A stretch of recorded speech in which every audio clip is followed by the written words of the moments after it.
In this video, I'm going to show you how you can export your Base44 project to Cursor AI.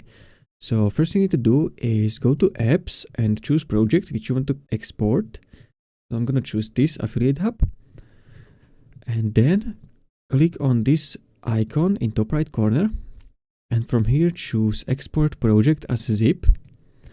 Download zip. And this will download your project as a zip file. So now we need to wait.